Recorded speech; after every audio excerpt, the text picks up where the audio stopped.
నమస్కారం, welcome to news local. కార్మిక శాఖ మంత్రి వాసంశెట్టి సుభాష్కు మండపేట టీడీపీ అభిమానులు ఘన స్వాగతం పలికారు.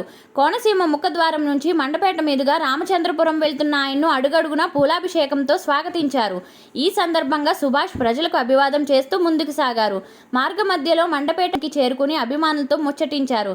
గత ప్రభుత్వం ప్రజలకు చేసిన అన్యాయాలను దృష్టిలో పెట్టుకుని బీజేపీ, టీడీపీ, జనసేన సిద్ధాంతాలకు అనుగుణంగా ప్రజలకు మంచి జరిగేలా పరిపాలన సాగిస్తానన్నారు. ఈ సందర్భంగా మండపేట ఎమ్మెల్యే వేగుళ్ల జోగేశ్వరరావు సుభాష్ను సత్కరించారు.